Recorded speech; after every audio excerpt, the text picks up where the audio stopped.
Pessoal, boa tarde, ou bom dia, ou boa noite, tudo bem? Então, nós faremos aí a nossa aula atendendo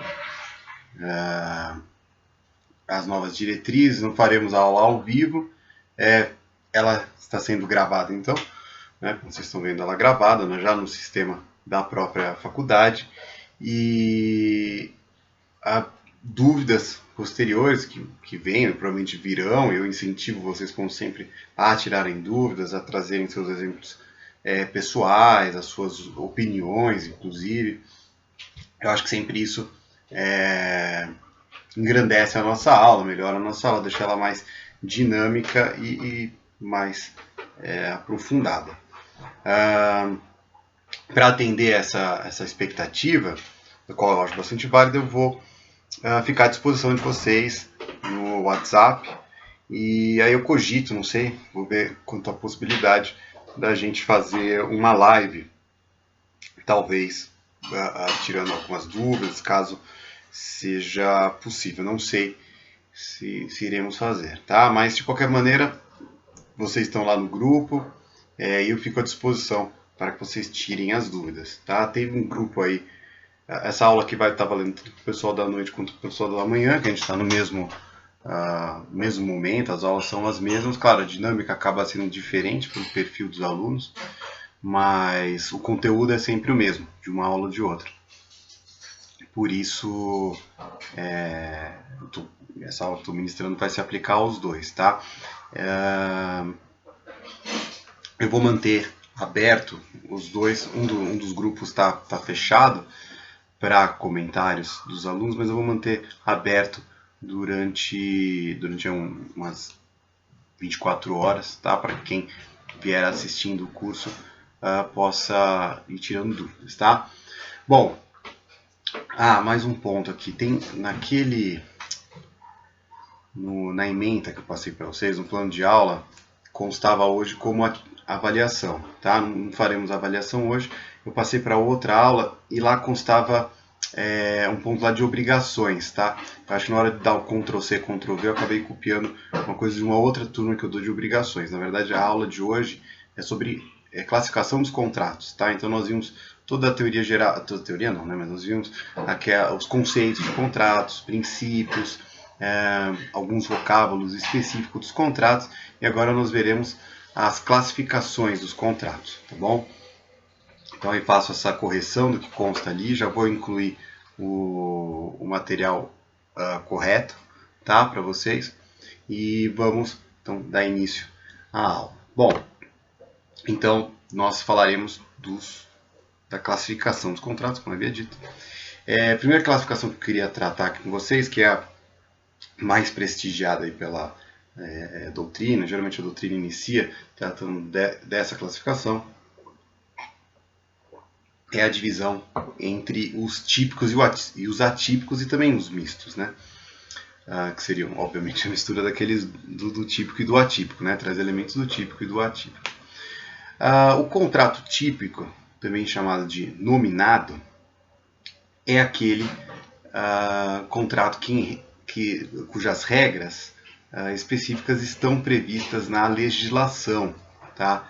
Tendo tais regras natureza supletiva. Esses contratos típicos são aqueles que vocês irão aprender lá na frente quando vocês forem estudar os contratos em espécie.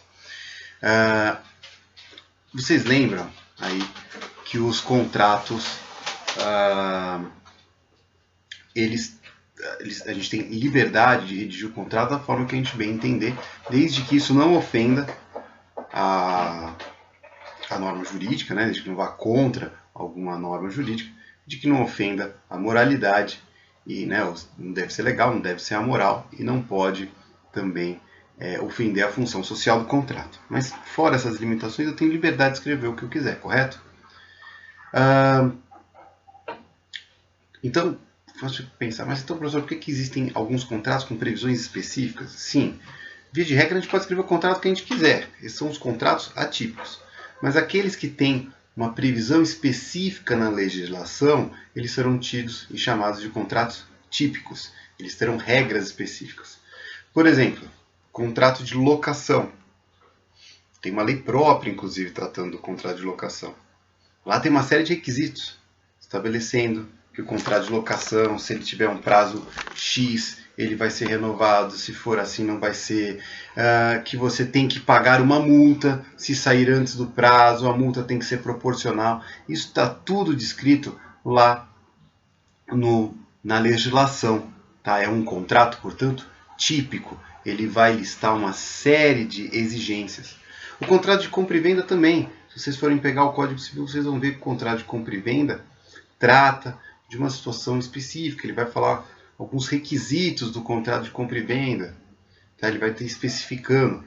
Como eu disse para vocês, vocês verão esses contratos típicos lá quando forem estudar os contratos em espécie. Tá bom? Vocês terão um semestre aí reservado para estudar cada um deles.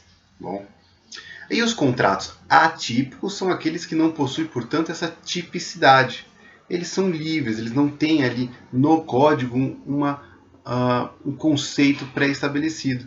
E você pode redigir aquele contrato da forma que bem lhe entender, claro, sempre limitado àquilo que eu já falei para vocês, né? As questões, não pode ter nenhuma ilegalidade, não pode ter nenhuma moralidade, deve atender à função social. Atendendo a esses requisitos, esses contratos eles serão, portanto, válidos, né? E serão aí classificados como contratos atípicos. Bom, se não tiverem, então, uma tipicidade, não tiverem previsão específica no Código Civil. Então, só lendo aqui a definição, conforme vocês já sabem, né? Mas bom reforçar, eu sempre apresento junto das aulas, e agora eu vou colocar no Drive, lá naquele nosso Drive onde a gente compartilha documentos, vou colocar a aula lá, mas também vou incluir no sistema da faculdade, tá? Então, só que ele estará em PDF no sistema da faculdade, lá por uma exigência do sistema lá. Então, nós teremos essa aula, esse roteiro que nós seguimos, né?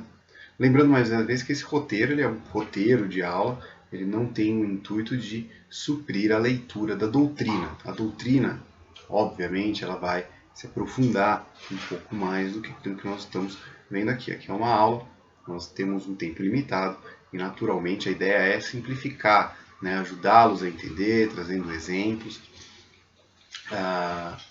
tirando um pouco aquela mística da doutrina, mas isso não isenta os senhores de fazer a leitura posterior lá na doutrina. É essencial que o façam para compreender melhor e para se aprofundar mais na matéria, tá bom? Pois bem, então, essa divisão, contratos típicos, contratos atípicos. Vamos ler aqui a definição que eu separei para vocês de contratos atípicos. Então, os contratos cuja a previsão não está contida nas normas. Ele é o reflexo do próprio princípio da liberdade, do obrigar-se e do consensualismo. Vocês se lembram do princípio do consensualismo, ou seja, a possibilidade da gente redigir aquilo que nós bem entendermos no contrato, sempre limitado àqueles pontos que eu já falei, né? Legalidade, moralidade, função social do contrato. Então, os atípicos são os que resultam de um acordo de vontades, não tendo, porém, as suas características reguladas na lei. Eles são regulados de maneira genérica, mas não específica para aquele contrato. Para que sejam válidos, basta o consenso, que as partes sejam livres e capazes, então aqueles elementos que nós já estudamos também, né? Então, que as partes sejam livres e capazes de ser objeto lícito, possível, determinado ou determinável e suscetível de apreciação econômica. Todos aqueles elementos que nós já vimos. Então, a doutrina aqui trouxe esses elementos que nós já vimos no decorrer da aula. A validade do contrato não exige que atenda especificações típicas daquela relação, dos contratos atípicos. Ele só vai ser necessário que tenha esses elementos dos contratos. Tá? Diferente lá dos contratos típicos, os quais, se faltar algum elemento ali naquele contrato, ele de repente pode ser declarado nulo, ou mesmo, se não estiver ali alguma determinação específica naquele contrato, será aplicado aquilo previsto em lei. Tá? Então, por exemplo, se não tiver multa num contrato de locação, multa para saída prematura lá de alguém que está alocando. Então, você fez um contrato lá de 30 meses e eu peço a devolução daquele imóvel passados-se 10 meses. Mesmo que a gente não tenha colocado uma multa para esse rompimento prematuro do contrato, mesmo que não tenha essa cláusula, haverá de ser paga uma multa em favor do locatário, que vai ter que sair do seu imóvel antes do prazo. Tá? Então, mesmo não havendo uma previsão específica no contrato, por ser um contrato típico, contrato de locação, iremos aplicar ali uma multa prevista na legislação. Tá? Essa situação nós não veremos lá nos contratos atípicos, que não tem, portanto, essas determinações, esses requisitos específicos para o contrato. Tá? Como exemplo aí, inclusive própria menção da legislação em relação a essa nossa classificação, e daí a importância de estudarmos, é que a própria legislação vai se referenciar. Olha, contrato típico, olha, contrato atípico, ele mesmo fala, então é importante que nós entendamos o que é típico e o que é o atípico. Olha o que fala o artigo 425 do Código Civil. Ele fala o seguinte: é lícito às partes estipular contratos atípicos, observadas as normas gerais fixadas neste Código. Então, o próprio Código Civil dá a possibilidade para nós, para que a gente possa elaborar um contrato que não tenha requisitos pré-estabelecidos ali no Código. Eu devo atender apenas o quê? Essas normas gerais. Então, quais são elas? Que as partes sejam capazes, que o objeto seja lícito, seja possível, que seja determinado ou determinável, que seja suscetível de uma apreciação econômica, ou seja, que tenha que atenda lá o caráter patrimonial. Tá bom? Então, atendendo esses requisitos, eu posso redigir o contrato que for, ainda que não exista previsão específica dele. E aí nós estaremos diante de um contrato atípico. Se houver lá no código uma especificação sobre aquele contrato, aí nós estaremos falando do contrato típico. Tá? Eu vou até colocar aqui para vocês um exemplo. Vamos ler aqui juntos no código.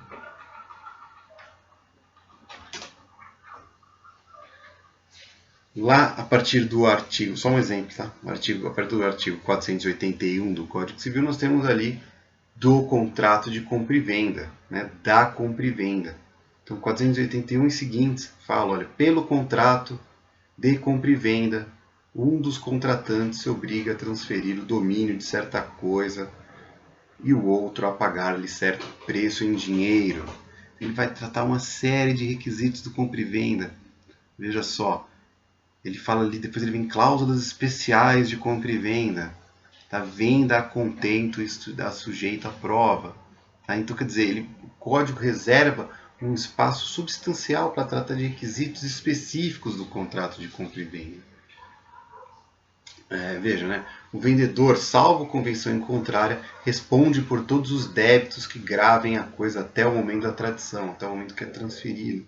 Então, veja, ele vai estabelecer qual a responsabilidade do comprador, qual a responsabilidade do vendedor, até que momento o comprador vai ser responsável, até que momento o comprador, vendedor. Então, ele vai estabelecer ali todo um rol de responsabilidades. Então, inúmeras regras específicas determinadas em lei. Então, independente de você colocar essas regras no seu contrato, elas serão válidas se você estiver diante de um contrato de compra e venda.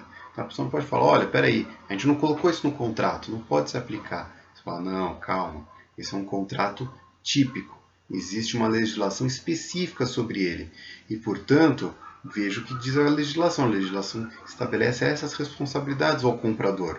Logo, independente de estar ou não previsto no contrato, em cláusulas contratuais, o fato é que nós iremos aplicar, portanto, essas normas previstas aqui na legislação. Tá? Enquanto que o contrato atípico, você não terá esse suporte da legislação. E, portanto, o contrato atípico exige uma redação mais cautelosa. Tá? Se você for elaborar um contrato que não tem previsão específica no Código Civil ou mesmo em leis à parte, como por exemplo o contrato de locação, ele tem uma legislação à parte, não está previsto ali no Código Civil, ele tem uma legislação própria. Mas fato é que ele tem uma previsão legal. Se você vai redigir um contrato atípico que não possui então previsão específica na legislação, caberá a você redigir esse contrato com um pouco mais de zelo. Por quê? Porque a ausência de alguma cláusula, de alguma situação específica, né? Então se tiver alguma situação específica faltante ali, aquilo ficará ali a uma interpretação legal, uma interpretação em conjunto do contrato. Portanto, se você não quiser ter essa incerteza no teu contrato, se tiver alguma situação específica que você não previu e não colocar ali no contrato, aquele contrato ficará desprovido, então, de uma previsão para aquela situação. É importante, portanto, que se você estiver diante da elaboração de um contrato atípico, que você inclua ali o maior número de possibilidades, um grande rol de cláusulas, prevendo cada uma das situações. Tá? Algumas cláusulas até de teor mais genérico, para que elas tenham uma amplitude maior e prevejam cada uma das situações. Então, essa classificação impacta inclusive na própria elaboração. Um contrato de compra e venda muito simples, tudo bem, não tem problema. Caso tenha algum problema, o código já traz toda a conduta, de toda a forma como ele deve ser aplicado no caso de um problema de compra e venda. Locação é a mesma coisa, um contrato simples de locação. Pô, mas esse contrato está muito simples.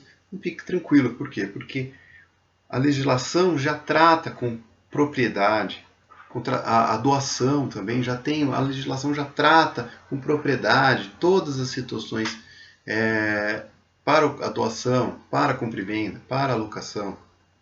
Já o contrato atípico não. Mas o contrato não tem previsão nenhuma, o que a gente vai aplicar? Não sei. Se você não colocou aí na cláusula contratual, aquilo pode gerar um litígio, pode levar para o juiz, para que o juiz então interprete e veja como vai ser a forma mais justa, entendendo aqueles elementos de boa-fé, né, interpretação conjunta do contrato, para então entender como é que vai ser aplicada aquela situação específica que você trouxe. Tá? Isso traz insegurança. Por isso que é essencial vocês como advogados, quando estiverem redigindo seus contratos, que vocês tomem essa cautela, tá? E temos os contratos mistos, né, que alia esses aspectos de tipicidade e atipicidade. Então, o contrato misto ele resulta da combinação de um contrato típico, mas que possui cláusulas criadas pela vontade dos contratantes. Então, eu tenho ali um contrato de comprometimento, mas eu coloco alguma coisa a mais. Coloco cláusulas que não são ali específicas, cláusulas que não têm previsão na lei. Eu posso fazer isso. Eu uso aquela estrutura prevista na lei, mas eu coloco outras situações. Deixa de ser um contrato essencialmente típico, porque ele tem esses elementos atípicos, elementos não presentes na legislação, mas não se transforma em totalmente atípico. Por quê? Porque ele tem esses elementos típicos. A nova combinação gera uma nova espécie contratual, tá? Esse que é o tido como contrato misto. Pode ser atípico misto, não se enquadra em nenhum tipo contratual legal, mas reúne em seu conteúdo, uma outra definição, mas falando a mesma coisa, né? Então não se enquadra em nenhum tipo contratual legal, mas reúne em seu conteúdo dois ou mais tipos contratuais previstos. Pode ainda ser atípico misto em sentido amplo, quando reúne em seu conteúdo elementos que apenas apresentam afinidade com outros institutos jurídicos. Tá? Os contratos, agora vamos entrar para uma outra classificação, que são os contratos consensuais e os formais / reais. Tá? Formais e reais são diferentes, mas eles ficam de um lado, e os consensuais se opõem aos formais e reais. Tá? Os consensuais são aqueles formados exclusivamente pelo acordo de vontade das partes. É a regra, né? Basta, na verdade, para a gente ir à lei, né? Basta os aspectos consensuais, basta haver a anuência das partes, né? Ele é a regra dos contratos e ele advém ali do princípio do consensualismo. Veja, gente, todos os contratos têm que ter a anuência das partes, a concordância das partes, né? Os consensuais eles vão se diferenciar por quê? Porque basta os aspectos de consensualidade, não há nenhum outro requisito para a sua validade. Bom, é isso que ele diferencia. Todos eles têm que ter a concordância. Nós vimos, eu não posso ser obrigado a assinar um contrato, né? Se não tiver consensualismo, se não houver o acordo, se não houver a anuência de ambas as partes, não há contrato. Ah, não, eu quero, estou vendendo esse carro por esse preço. Não, mas eu quero pagar esse preço. Estou vendendo esse carro por 30 mil. Não, mas eu quero pagar 25. Aí fala, não há o quê? Consenso. Um pede 30, o outro oferece 25. Não há consenso. Olha, eu ofereço esse carro por 30 mil. Pago 30 mil. Logo aqui há um consenso. E aí o contrato está atendido esses caracteres, né, essas características, né, essas exigências do aspecto consensual do contrato, tá? Mas isso que diferencia, ele só basta o consensualismo. Já os formais, ou também chamados de solenes, nós veremos que não basta o mero acordo, tá? O mero caráter consensual. Tem que ter o acordo, tem que ter o caráter consensual. Mas além dele, vai se exigir uma certa formalidade. Tá? Tipicamente, essa formalidade é a exigência do notário, com a redução do ato escrito. Então, deve ser, por exemplo, registrado em cartório. O ato deve ser escrito e registrado em cartório. Compra e venda de imóveis. Né? Nós temos que, primeiro, além do registro, no cartório de registro de imóveis, você deve redigir, o contrato deve ser registrado, deve ser escrito e registrado no cartório de notas. Né? Então, a compra e venda fica registrada ali, o contrato fica registrado na presença de um tabelião, um cartório de notas, e aí é esse contrato, esse termo redigido no cartório de notas, será levado ao cartório de registro de imóveis e ali é registrado aquele contrato. Tá? E aí, dali que ele passa, que você conclui. Então, o contrato de compra e venda de imóveis é desses que exige uma série de formalidades. Claro, tem os aspectos consensuais, veja só, né? Estou vendendo esse imóvel por 300 mil reais. Ok, eu quero comprar esse imóvel por 300 mil reais. Temos o comprador e o vendedor. Os outros elementos também, olha, o imóvel tem essa metragem, ok, concordo. Essa metragem me adequa aos meus interesses.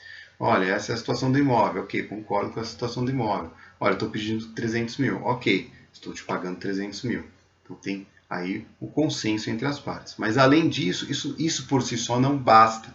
Deveremos aí atender ao que? Elementos formais para que esse contrato tenha validade. Um exemplo aí é o artigo 108, né, do Código Civil, que estabelece o seguinte: não dispondo a lei em contrário, a escritura pública é essencial à validade dos negócios jurídicos que visem a constituição, transferência, modificação ou renúncia de direitos reais, seja direitos reais como direito de imóvel, né? Direitos reais sobre imóveis, como estou mencionando aqui o exemplo para vocês, de valor superior a 30 vezes o salário mínimo vigente no país. Então, estou colocando aí o exemplo de um imóvel de 300 mil reais para justamente enquadrar aí no requisito do artigo 108. Tá? Então, se eu quero transferir, quero fazer a venda dos direitos reais, né, a venda de um imóvel com valor superior a 30 vezes o salário mínimo, eu deverei fazer a escritura pública, tá, para que ele tenha validade. Aquele contrato, para ter validade, ele terá que estar retido a termo e registrado no cartório de notas. Tá? Uma exigência legal, veja só, previsto passo a passo lá no Código Civil, no seu artigo 108. Tá bom? Então, nós vimos aí consensuais, os formais ou solenes, tá? É sinônimo. Consensual, basta o acordo entre as partes. Solenes formais, quer dizer que tenha uma exigência legal específica, uma exigência, não basta só a vontade, mas também deve ter um aspecto formal para a sua validade. E o real, que são os contratos cuja perfeição exige a tradição do objeto, ou seja, a sua entrega, a posse formal, tá? A tradição é aquela entrega, é a transferência da posse, aquele ato formal, aquele ato prático de entrega daquele bem, tá? Então, os exemplos aí que eu trago é o comodato, o depósito, o comodato que é o empréstimo, né? Então, para que eu conclua o contrato de empréstimo, eu tenho que ter feito a entrega daquele bem. Então, se eu fiz um contrato de empréstimo, por exemplo, desse celular, para que aquele contrato tenha validade, eu tenho que fazer esse caráter de entrega do bem a você, né? Da tradição, de passar aquele bem às suas mãos, e aí você tem a posse dele. Tá? Então, para que esse contrato tenha validade, há a necessidade da tradição, ou seja, a transferência, esse ato formal de entrega. Alguns juristas, alguns doutrinadores, eles falam que, na verdade, a tradição, na verdade, é uma obrigação que deriva da natureza daquele contrato. Então, olha, na verdade, não é que é um novo tipo de contrato. É só mais uma obrigação que surge ali daquele contrato. E eu entendo bem por que eles falam isso. Porque eles falam, olha, não é que o contrato não vai ter validade se você não realizar a tradição. É que existe uma obrigação de que se a gente fez um contrato de comodato, um contrato de empréstimo, de que você faça, uma das obrigações é o quê? Que eu entregue aquele bem a você e você usufrua dele. Né? O depósito, né? Se eu fiz o depósito, pressupõe de que uma das obrigações é que eu vá entregar o bem para que ele seja depositado ali e fique sob a sua guarda. Eu acho até bastante coerente, né? Mas o fato é que a doutrina tradicional vai dividir aí essas três formas, tá? Isso aqui é uma classificação, acho importante a gente entender, porque muitas vezes uma decisão judicial pode falar, olha, trata-se o contrato de compra e venda de bem imóvel, é um contrato formal, exige o registro, portanto, esse contrato não tem validade. Então você tem que entender o que o juiz está falando quando ele fala que aquele contrato é formal, tá? Ou que aquele contrato é um contrato típico, ou que ele é um contrato atípico. Tá? Vocês verão isso na doutrina, vocês verão isso nas decisões judiciais. E por isso que a gente tem que aprender essas classificações para que vocês consigam entender ali o que está sendo dito. Tá? É essencial que vocês entendam essas classificações. Tá?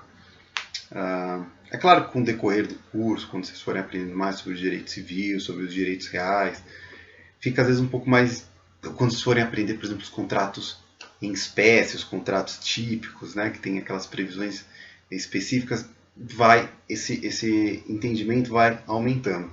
Lembrem-se, né, a gente está numa construção de conhecimento. E a gente está nesse patamar, nesse momento. A gente tem que entender essas classificações, mas elas ficarão mais fáceis de serem compreendidas ao decorrer do curso. E vão ficar ainda mais fáceis quando vocês começam a atuar e vocês começam a ver uma menção. Ele fala, lembra que o professor falou do contrato típico, lembra que ele falou do contrato oneroso, do contrato gratuito, tem essa diferença. Entendi porque o juiz falou que esse contrato é bilateral. Entendi porque ele falou que esse contrato é formal. Então é para essa finalidade que a gente está estudando essas classificações. Próxima classificação que eu queria tratar com vocês é os contratos onerosos e os contratos gratuitos. Os contratos onerosos são aqueles que visam ambas as partes benefício ou vantagem, impondo encargos recíprocos. Um exemplo aí é, por exemplo, a compra e venda, na qual o comprador, ele se compromete a pagar por aquele bem, né? Eles têm uma obrigação de pagar, de entregar aquela quantia em dinheiro, e o vendedor vai ter a obrigação de entregar aquele bem, né? De fazer a entrega daquele veículo. Se eu comprei um veículo, eu sou o comprador, eu falei que ia pagar 30 mil, o vendedor falou que 30 mil é um preço ok, que ele concorda. Então nós concordamos. Eu vou apresentar então um contrato eu vou apresentar ali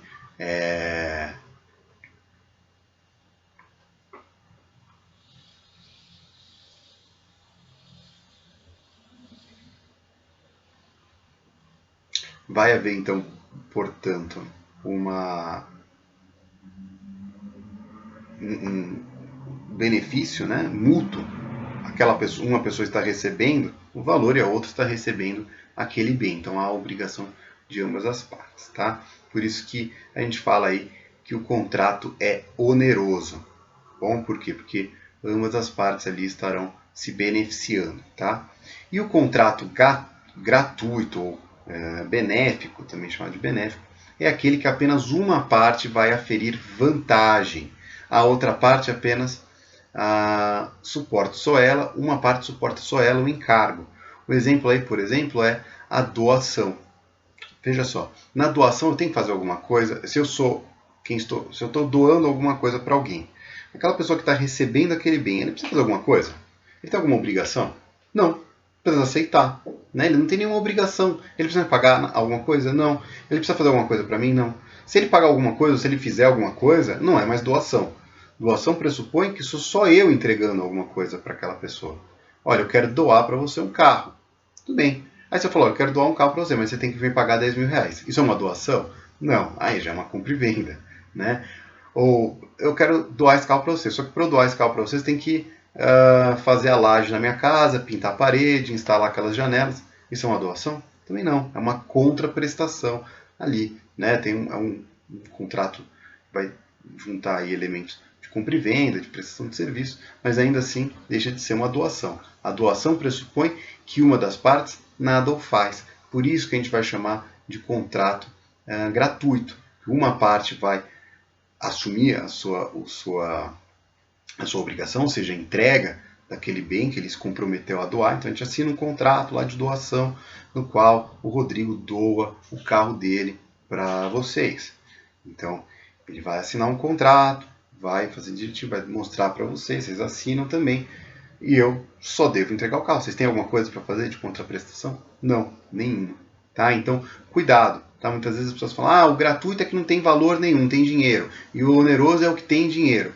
Não é tão simples assim. Tá? O oneroso pressupõe reciprocidade, que as duas partes vão se comprometer ali com as obrigações. E o gratuito não. Tá? Porque, por exemplo, pode ter um contrato onde a gente estabelece uma troca, onde eu entrego um carro e você entrega para mim uma moto. Eu estou pagando alguma coisa? A gente fala assim, olha, eu te entrego esse carro e você me entrega essa moto. Tá? E a gente está kit. Eu estou ali, tem dinheiro ali envolvido? Eu tive que tirar alguma coisa do meu bolso? Não, mas ambas as partes ali estão se beneficiando. Tá? Ou outra situação, né? Eu dou um carro para vocês, por aquele exemplo que eu dei, um carro para vocês para que vocês construam uma casa para mim, para que vocês façam a laje, pinta a parede, faz o reboco, e aí eu dou uma moto para vocês, dou um carro para vocês fazerem isso. Isso seria um contrato gratuito? Eu não estou pagando tecnicamente, né? Não estou dando dinheiro para vocês, estou dando um carro. Não, não é um contrato gratuito, é um contrato oneroso. Por quê? Porque há uma obrigação entre ambas as partes, tá bom? Essa classificação ela é importante para verificar e vai, né, apontar ali se vai indicar, né, ali com mais propriedade os casos de fraude contra o credor. Isso é uma coisa que vocês vão aprender mais para frente, mas alguns negócios jurídicos poderão ser desfeitos se for verificado que eles foram feitos com a intenção de fraudar o credor, ou seja, o credor é aquele que tem algum dinheiro a receber, né, daquele indivíduo, e aquele indivíduo que é o devedor, ele começa a dilapidar o patrimônio, ele se livra do patrimônio, porque quando o credor chegar para executar aquele bem, penhorar o carro, penhorar a casa, ele não vai encontrar nada. Então aquele cenário, eu estou devendo muito dinheiro para o banco está começando a executar, estou devendo lá R$500 mil para o banco, R$500 mil para o banco. E eu tenho um carro, tenho 2 motos, tenho uma casa na praia e tenho uma casa que eu moro. Se eu ficar quietinho, o que vai acontecer? O banco vai penhorar meu carro, ou vai penhorar minha casa na praia, ou vai penhorar as minhas motos, vai levar para leilão, vai levantar aquele dinheiro e vai tirar esse patrimônio meu, correto?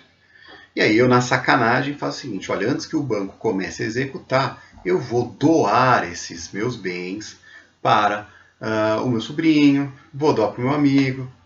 Continua sendo meu, mas eu vou só falar assim, cara, posso doar isso para você?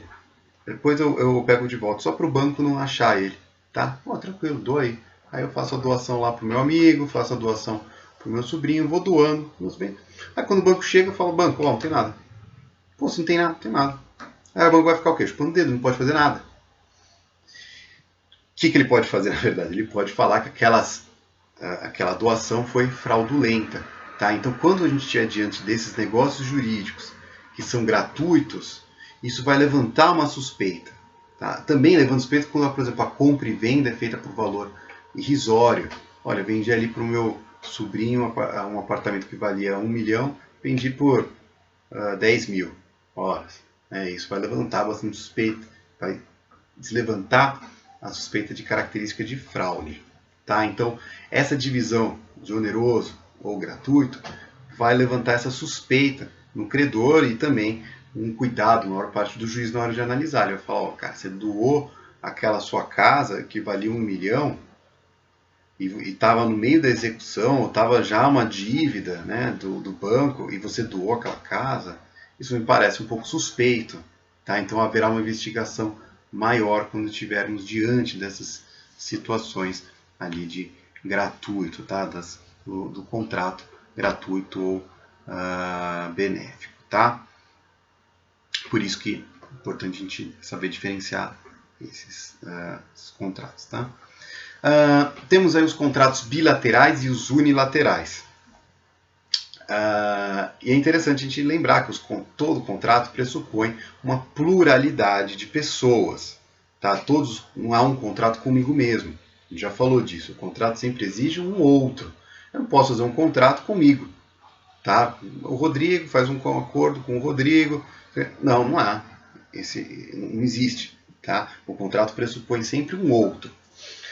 Mas aqui quando ele fala de contratos bilaterais e unilaterais, ele vem com um outro conceito, por sinal que é até semelhante com o oneroso e o gratuito. Tá? Então vamos ver aqui junto a definição. Os contratos, conforme já vimos, todos os contratos exigem pluralidade de partes. Essa classificação de bilateral e unilateral trata de constatar se apenas uma parte assume a obrigação ou se ambas assumem obrigações. Então, os contratos unilaterais, ele gera obrigação para apenas uma parte, apenas um credor e um devedor. E aí o exemplo é a doação. Tá? Os unilaterais, né, os contratos gratuitos, geralmente eles são unilaterais também, a classificação se repete aí. Tá? E os bilaterais, eles geram obrigação para ambas as partes. Então, ambas as partes são credoras e devedoras. É o caso da compra e venda, como a gente já falou aqui. Quer dizer, na compra e venda, eu sou o comprador, eu tenho um dever, que é pagar aquele dinheiro, e eu posso exigir, né, eu tenho uma obrigação positiva, eu posso exigir que aquele bem seja entregue a mim. E por sua vez, o vendedor, ele tem a obrigação de entregar aquele bem e ele tem o direito de exigir o pagamento daquele valor por parte do comprador. Tá? Então, ambos têm deveres e obrigações ali, que ambos assumem, tá bom? Ou melhor, ambos assumem obrigações, tá? E ambos devem cumprir. Ambos são credores e devedores. Outra classificação aqui de contrato que é interessante a gente falar é o contrato de adesão. Já falei, acho que no decorrer da aula, de outras aulas, né, da gente.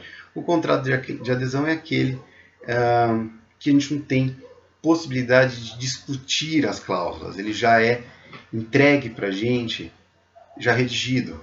Tá? Fala assim, olha, esse é o contrato. Ah, mas eu não gostei desse contrato. Falou, então não assina. É os contratos típicos aí das relações de consumo. Né? Quando você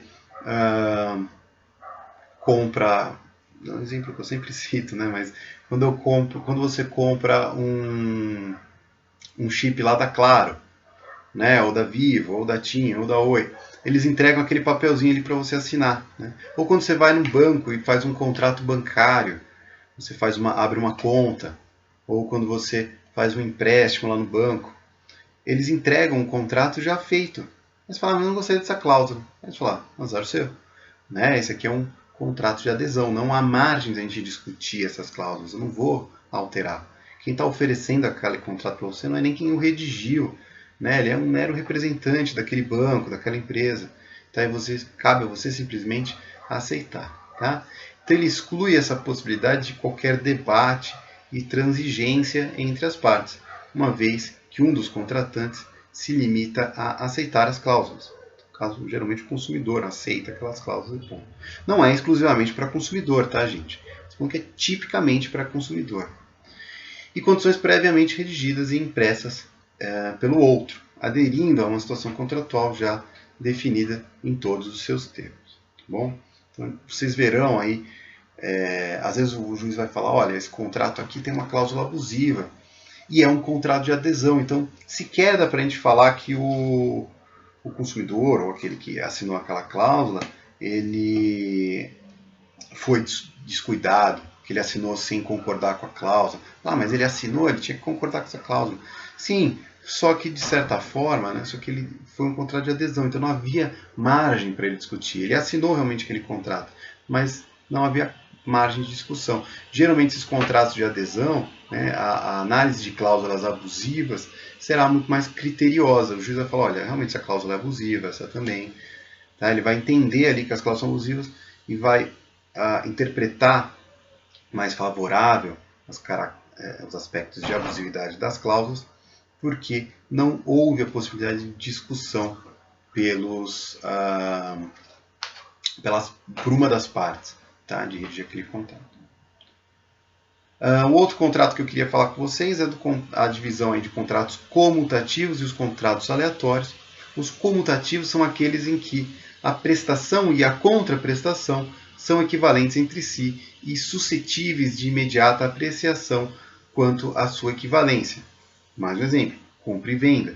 Tá? E fica mais fácil da gente... É o contrato típico, um padrão, né? Aquele contrato onde está ali, ó, ele entrega aquilo, você me paga, e assim por diante.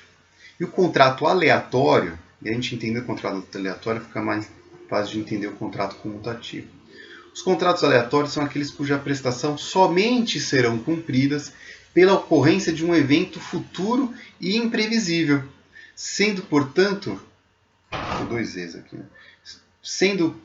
incertas quanto à quantidade ou extensão e podendo culminar em perdas, em lugar de lucro. Exemplo é o contrato de seguro.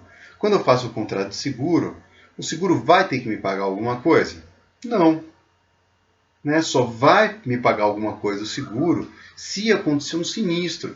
Ou seja, eu pago todo ano uma quantia em dinheiro aí bem considerável para o seguro do meu carro, aí fica um ano inteiro e não acontece nada. E aí eu não teve nenhuma contraprestação. Teve do seguro? Não.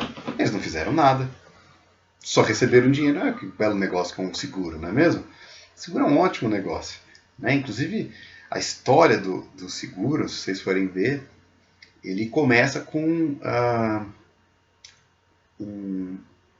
salvo engano, foi na Inglaterra, que queriam criar títulos de...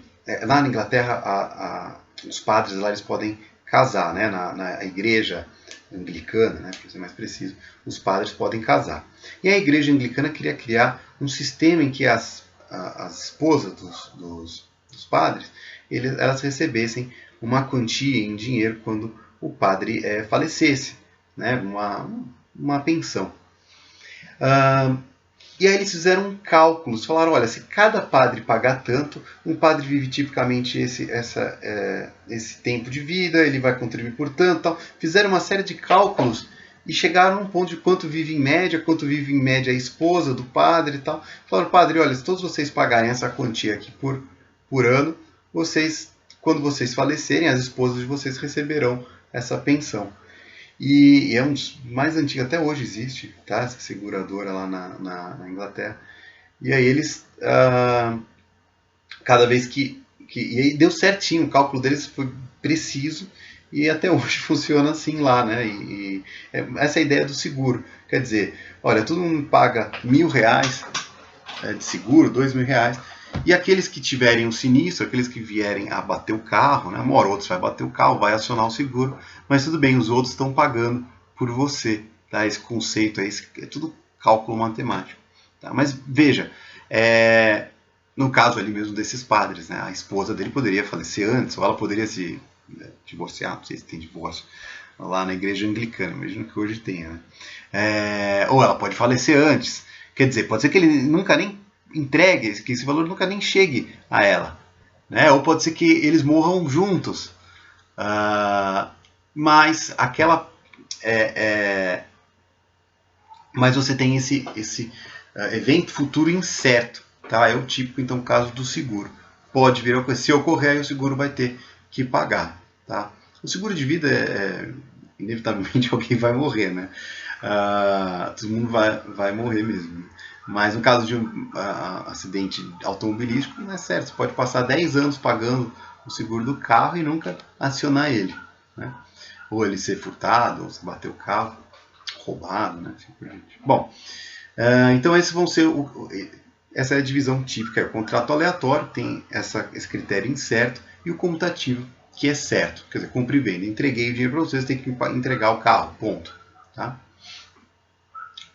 Outra divisão é o contrato de execuções imediatas e aquele contrato de execuções continuadas. A imediata é aquele que acontece imediato, como o próprio nome diz, são os que esgotam num só instante, mediante uma única prestação. Mas, por exemplo, compra e venda à vista, né? Entreguei aquele, deu 30 mil, entreguei o carro para você, acabou. De execução continuada, são os que perpetuam no tempo, né? Eles duram ali no decorrer do tempo. Eles caracterizam pela prática ou extensão de atos reiterados, solventes num espaço mais ou menos longo no decorrer do tempo. Ocorrem quando a prestação de um ou ambos os contratantes dá a tempo. Exemplo, uma compra e venda a prazo.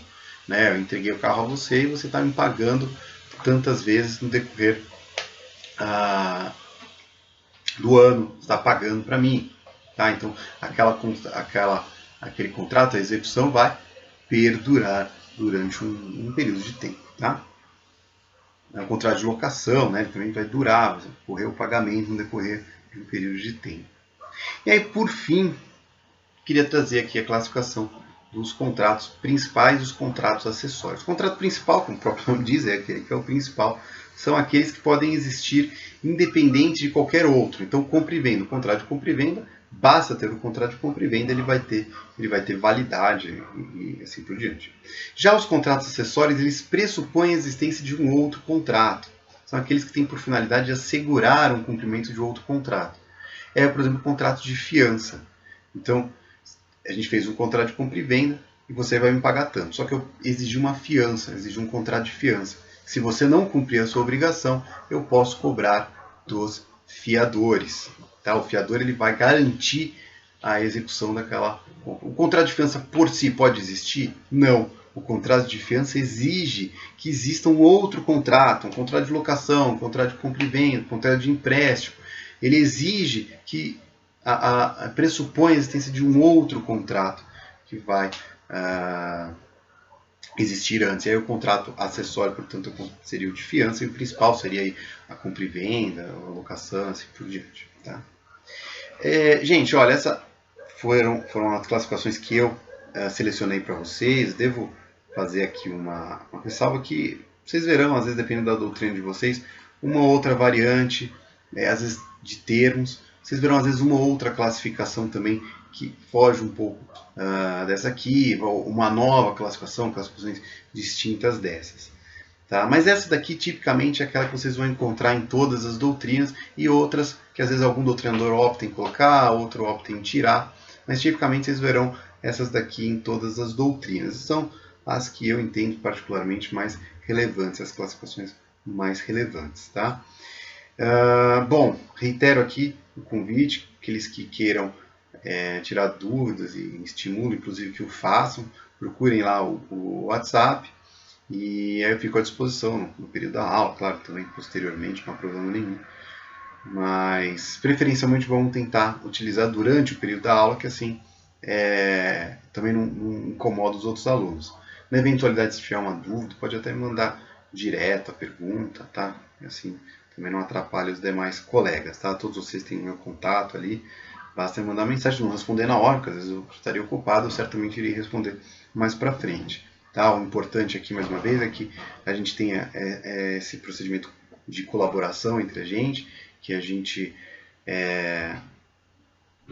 esteja aí, uma situação excepcional, como vocês bem sabem, mas que tenha compreensão aí nossa e buscando melhorar, tenho certeza que a gente vai superar esse momento aí de dificuldade, que não é só a gente aqui, mas todo mundo está passando, tá?